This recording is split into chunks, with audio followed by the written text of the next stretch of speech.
So we had few topics left yesterday. So let me cover those, and then we can start the exam or the test. Okay. So these are the few topics which are left. Linux and Windows vulnerabilities we are going to discuss. Sagar, kindly check your email. I have already given the invite. You have to click on that invite only after 10:30, and whenever I declare the test, then only click on that particular invite and open the test because it's a time-based test. So once you click on the invite button, the timer will begin. Okay, so don't click it now because I have not yet started taking responses. So once 10:30 strikes, I will uh, open the responses and then you can appear for the test. Okay. Okay, so let's see the first topic for today, Linux vulnerabilities. Then we will see what are the various Windows vulnerabilities, followed by file system security. Last topic of this module, module number 2. Okay, so the very first thing is what about Linux vulnerabilities? So I will quickly brief up these points. Have a look over here. Many of these vulnerabilities you are already knowing about. For example, the very first is buffer overflow. You've already seen this, so I won't be focusing a lot on this. What is buffer overflow? You know that. Okay, you might face some questions today in the test based on buffer overflows. So, if possible, I will try to finish this up in 20 to 25 minutes and give you some time to go through once again all the topics which we have done so far. Okay, brief about what is buffer overflow. Kindly go through buffer overflow, race conditions, and all. A lot of questions are there in the test. I have given 25 questions for you to appear today. 25 questions, 30 minutes. That's more than enough, I guess. Okay, then we'll see what is race condition. You already know what is race condition, right? We have already covered these topics. These are the major vulnerabilities of any Linux operating system because we have no control over buffer overflows because at the end the program has to be correct. If the program has got some vulnerabilities, it will obviously lead into a buffer overflow kind of situation. The only thing which you can do is you have done in the last lecture that you can uh, make use of some kind of registers. For example, the fence registers, base and bounds register, with the help of which you can restrict the user space, and that's it. If any buffer overflow occurs, you are restricting that only to the user memory space and not into the operating system memory space. That is the most you can do. Or what you can do other than this is you can sanitize the inputs properly, check the program once again, check the source code, go through line by line, and check whether any particular instruction will cause any buffer overflow or not.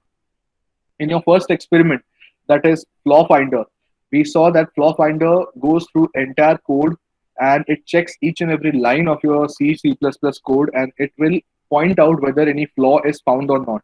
Many of the assignment questions which I have given are not having any flaws at all, but still that particular uh, software flaw finder goes through each and every line of that source code and tells you whether this may cause any error in the future or not.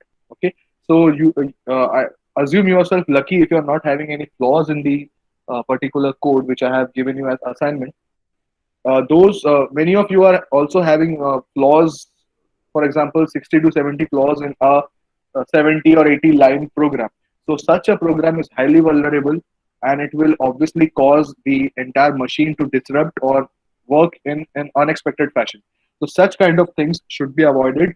Buffer overflow can arise those situations. Okay, similarly, next we saw what is race condition. Race condition is, as you all know, when two or more processes try to access a particular resource, it's similar to deadlock, where whenever two or more processes carry out the same activity at the same time, it is quite obvious that one of the processes may win the race and the other process may not win the race. As a result, what happens?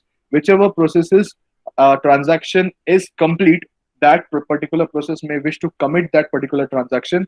And in between, before the process even commits the transaction, if any other process tries to access the same resource, this kind of a situation arises where there will be inconsistency of data. This is what we call as race condition. Next up, very important, I have highlighted only three of these. First is set UID root problems. Now, what is set UID? Any idea? Any one of you knows about this particular term, set UID? Any Unix or Linux people who work in this particular Sir, sector. it actually gives the access of permission rights as the owner of the program to the files. Correct. Basically, this set UID is a security program. I will tell you the definition. This is basically a security program which allows, or a security tool which allows any user to run any program as the root user, or you can say similar to sudo. Okay, because what happens is any program, if you are using the set UID privileges, basically it allows you root access to that particular file.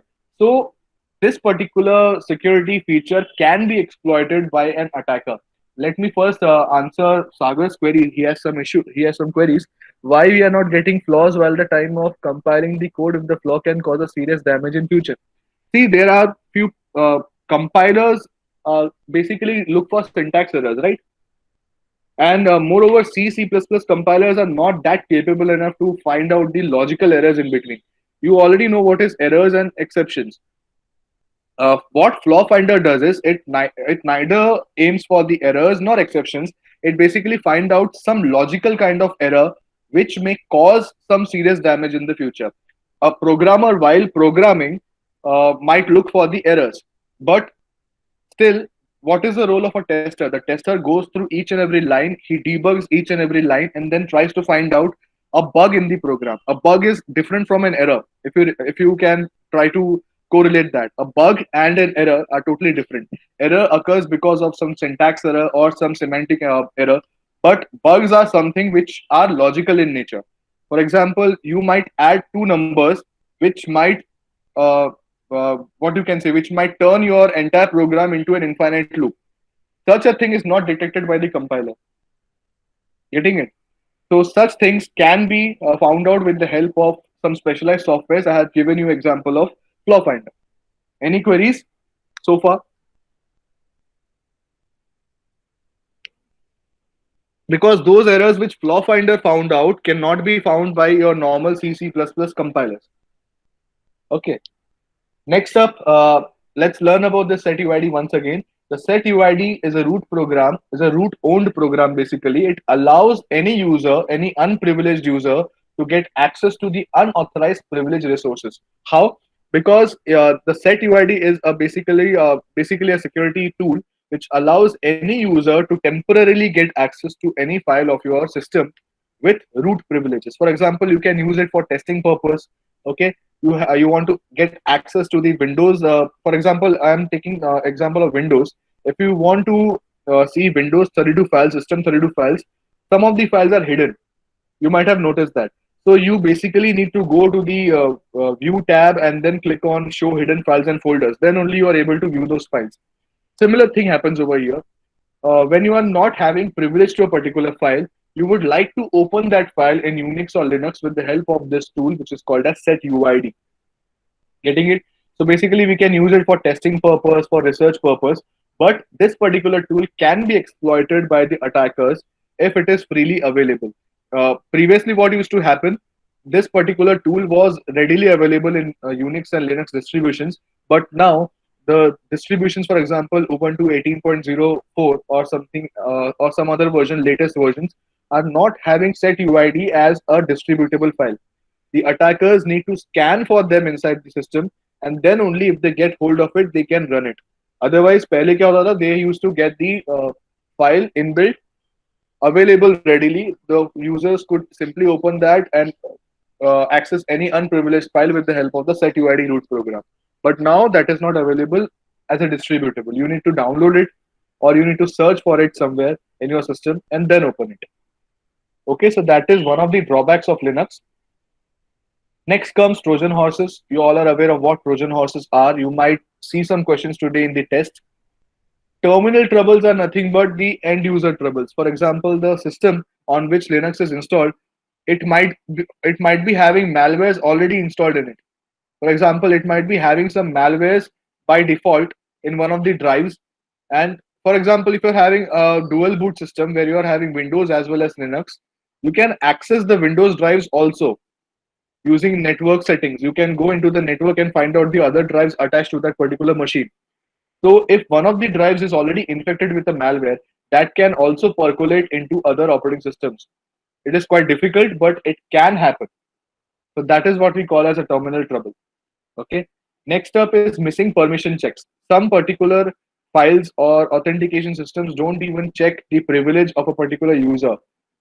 So you basically need to provide some kind of a check. For example, you already know what is chmod, change modifications, right? So if a particular file has got a modification right of 777, it simply means that that particular user can access the file, read it, write it, and execute it.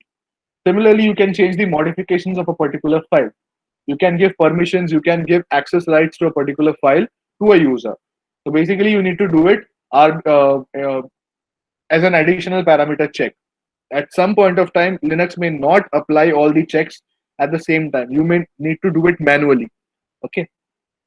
Similarly, uninitialized data. Any program may be having some uninitialized variables.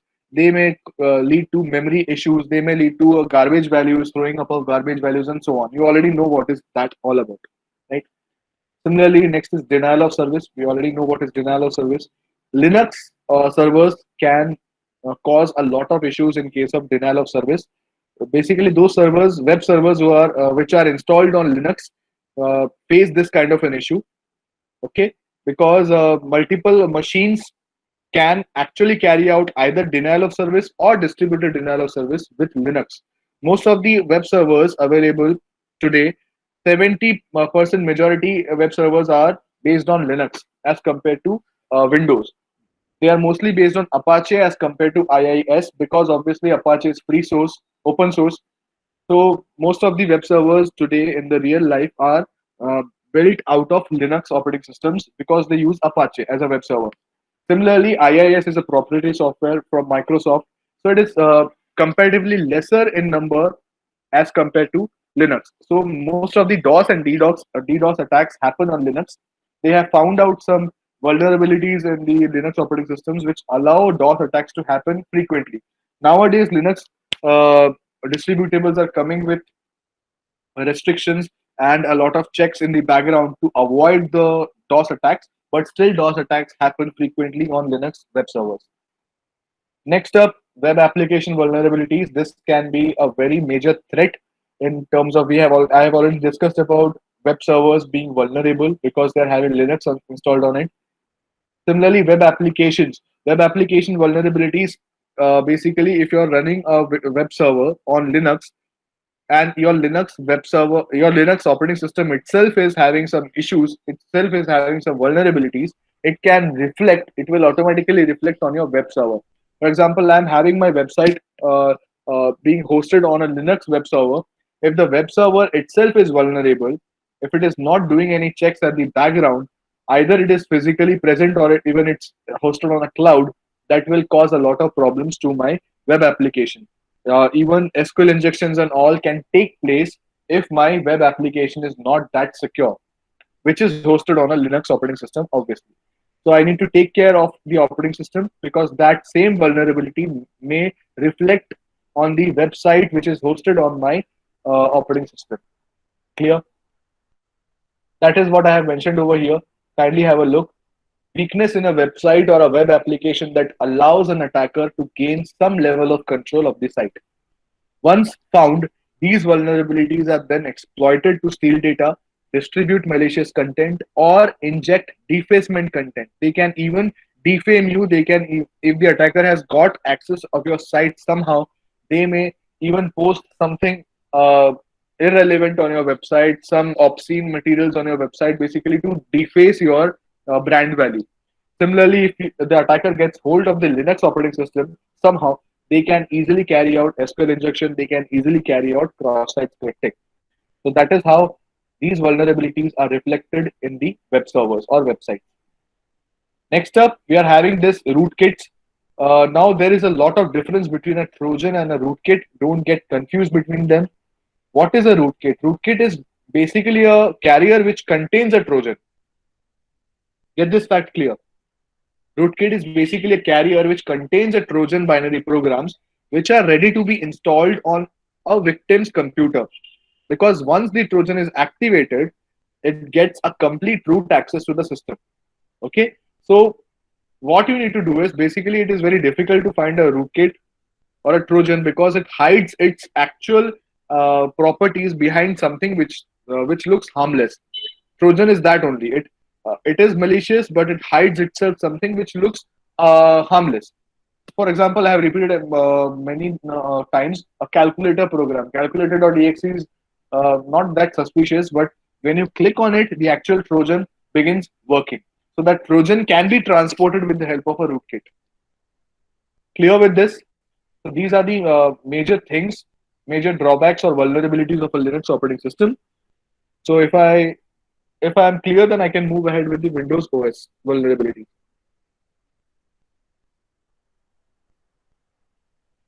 Okay, kindly let me know. Yes, sir. Okay, thank you.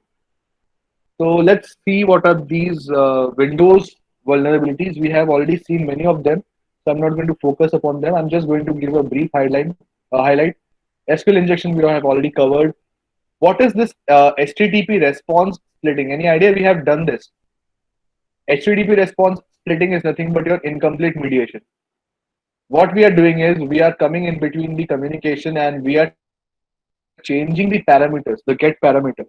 Okay, so that is what we are doing. We are trying to split the HTTP response, the response which is being sent by the server or the response which is being sent by the client to the server. Anything can happen. You can come in between the communication and do some changes on the HTTP response. That is what we call as incomplete mediation. Next is directory traversal. We have already done this. This is also called as path injection.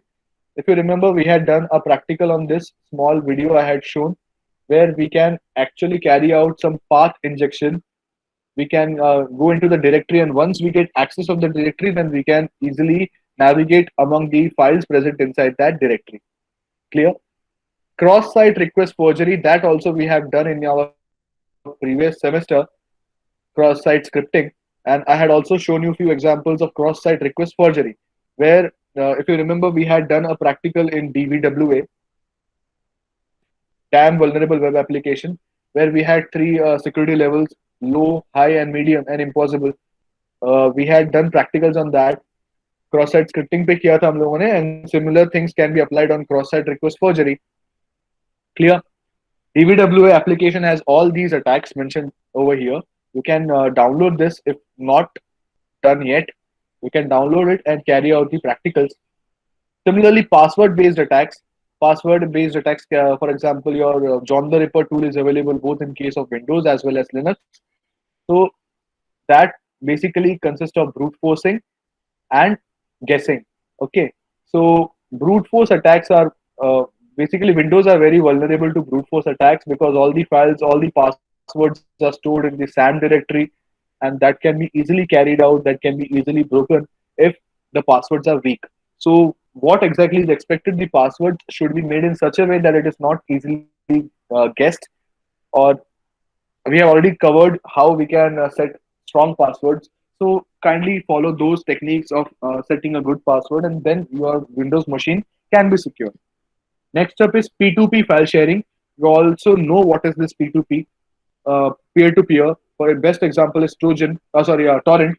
Best example is Torrent. So whenever you download something from torrents, it's nothing but it is vulnerable to some sort of P2P file sharing malicious software.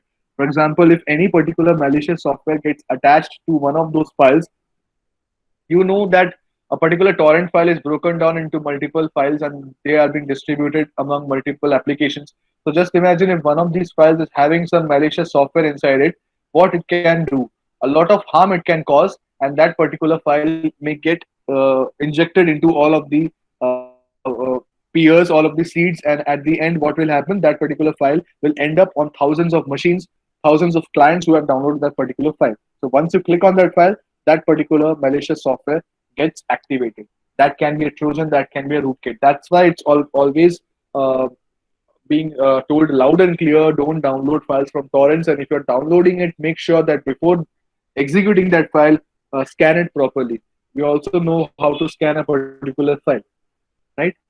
Next up is denial of service, which is again common in both the cases. And last is macros. This is one of the distinguishing vulnerability of a Windows application, Windows OS.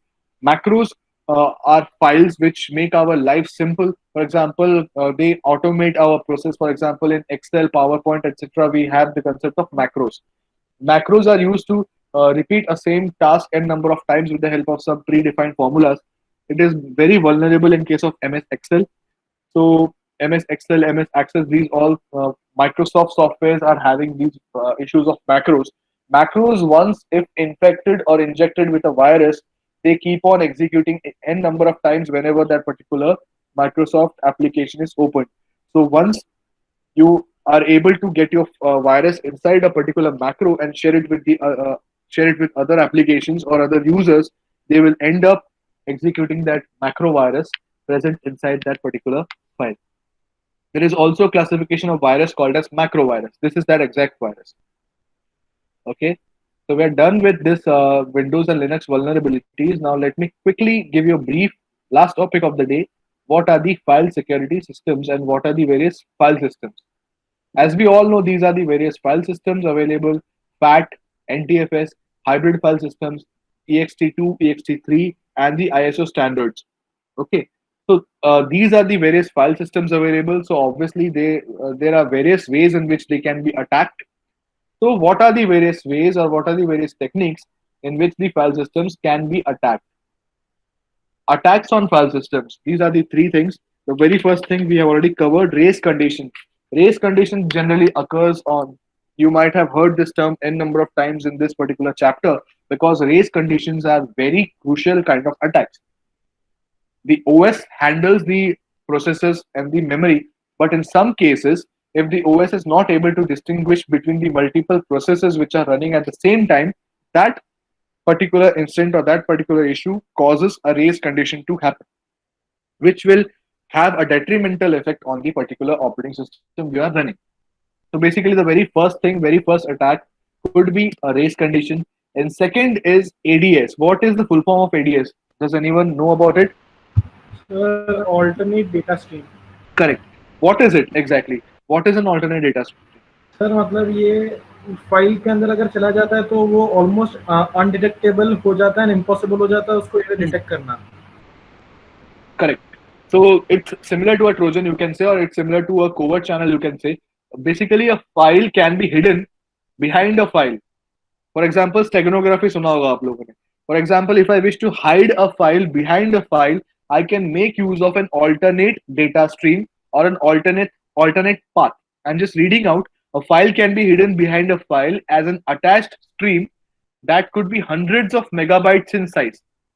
However, a directory listing will only display the file's normal size. For example, एक file है आपके पास 100 MB का, and you're hiding something of size 1000 MB.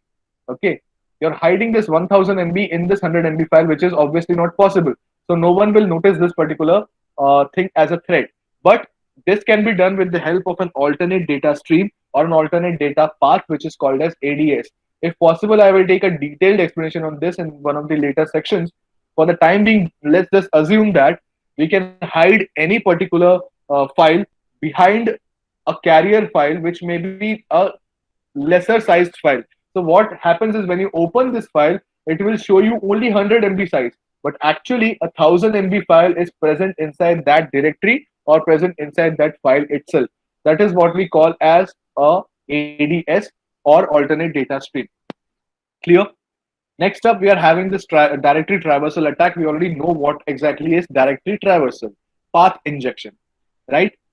So how do we ensure that our data is integral or our data is secure? We can do so with the help of access control that we have already done. We can do so with the help of encrypting the data properly with the help of a secure encryption algorithm.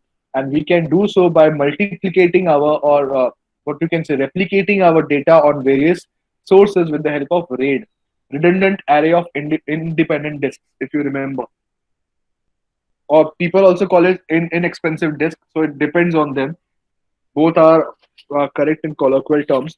So these techniques can be applied to ensure that our data is secure. Lastly, these are the techniques. Let's have a look how we can ensure that in Linux everything is secure.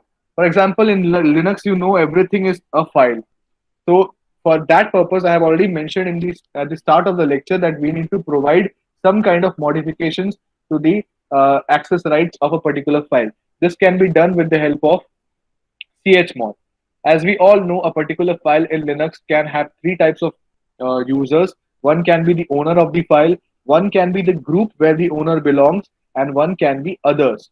Okay, so we need to change the modifications of each and every file of utmost importance to us with the help of these three bits, that is read, write, and execute.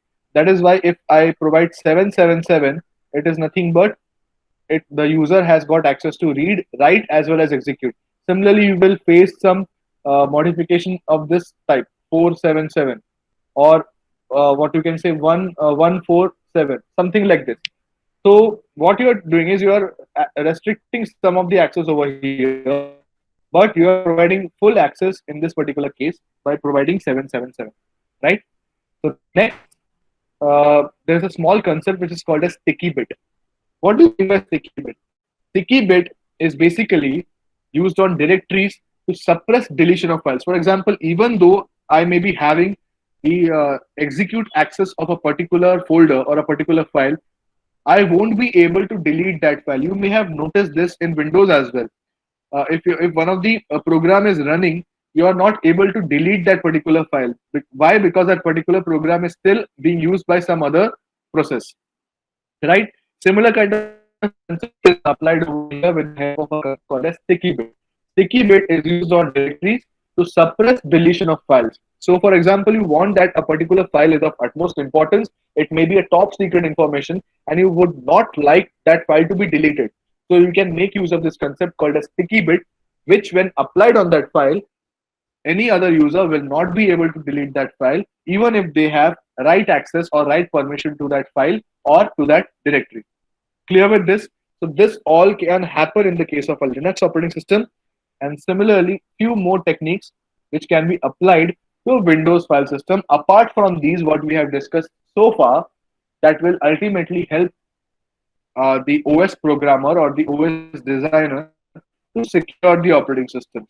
For example, as we all know, or if you are not aware of this, NTFS is a file system which is more secured as compared to FAT.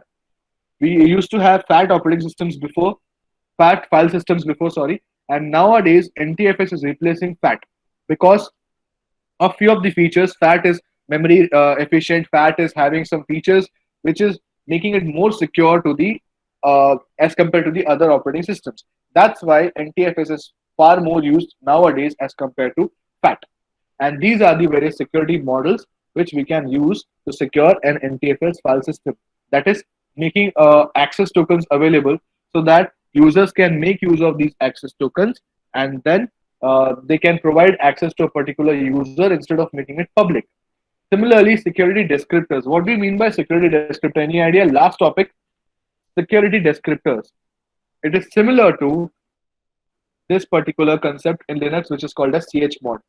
Security descriptors are nothing but the labels of read, write, and execute, which is available for a particular file or for a particular folder. And lastly, we're having this concept called as object manager.